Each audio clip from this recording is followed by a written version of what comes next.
તમે ક્યારેય કોઈ પોલીસ સ્ટેશનમાં ફરિયાદ લઈને જતા હશો તો જવાબ મળતો હશે કે સાહેબ હાજર નથી અથવા કેટલાક ચોક્કસ ટાઈમમાં જ આ અધિકારીઓ પોલીસ સ્ટેશનમાં જોવા મળતા હોય છે। તેવા અધિકારીઓને ગૃહ રાજ્યમંત્રી હર્ષ સંઘવીએ સૂચના આપી છે અને કહ્યું છે કે ઉપમુખ્યમંત્રીને કોઈ પણ વ્યક્તિ મળી શકે છે તો પીઆઈ અને ડીવાયએસપીને કેમ નહીં। હર્ષ સંઘવીએ પોલીસ અધિકારીઓને શું ટકોર કરી છે તેની વાત કરીશું આ વિડીયોમાં। વૈષ્ણવજન તો તેને કહીએ જે પીડ પરાઈ જાનાને રે। નમસ્કાર, નવજીવન ન્યૂઝમાં આપનું સ્વાગત છે। હું છું જયંત દાફડા।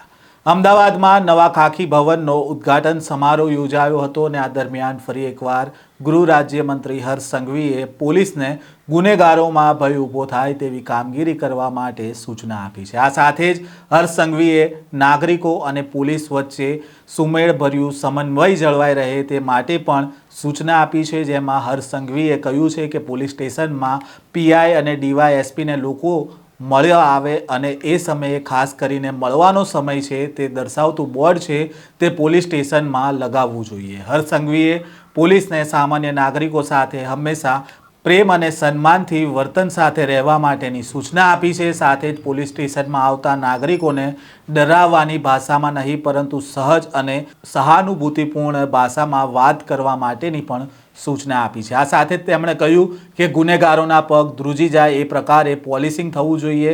ગુનેગારોની ચાલ બદલાઈ જાય એમાં પોલીસનો વાંક નથી।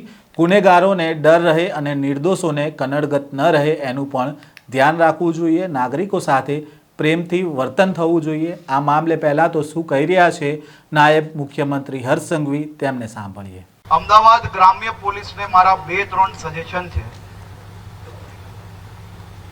સૂચન અને સૂચના બેઉ માનજો આને। હું માનું છું કે પોલીસિંગ એ ગુનેગારો જોડે ગુનેગારોના પગ ધ્રુજી થાય એ પ્રકારે જ થવી જોઈએ।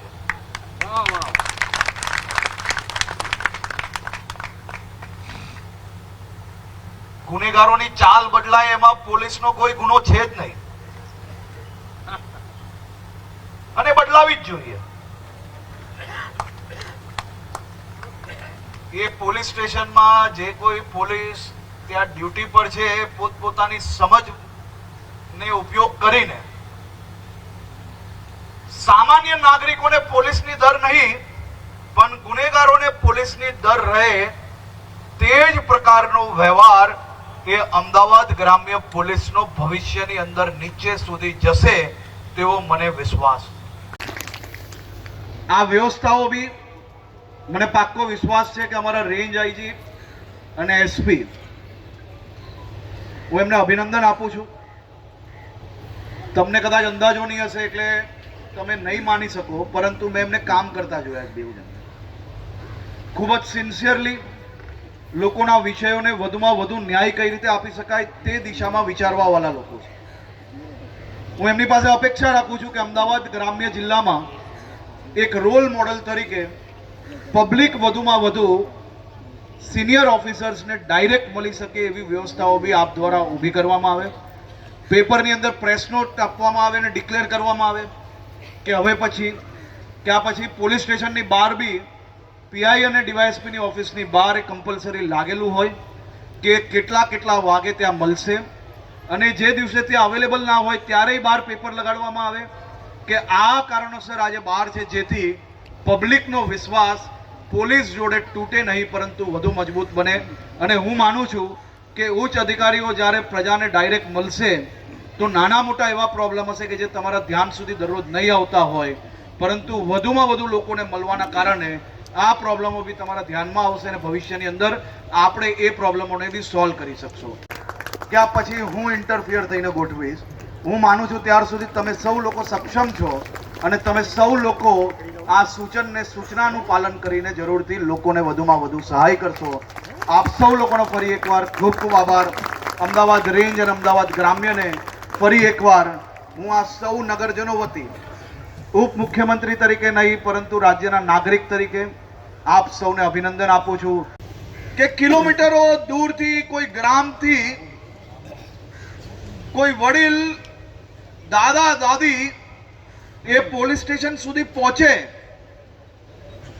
તો એ પીઆઈ પોતાની ખુરશી પરથી ઊભા થઈને એક પાણીનું ગ્લાસ કદાચ આપી લેશે ને તો એ ઉંમરલાયક દાદા દાદીના મનમાં પોલીસ પ્રત્યેની શ્રદ્ધા અને પોતાને બચેલું જીવન જીવવાની તાકાત એ વધુ મજબૂત થશે.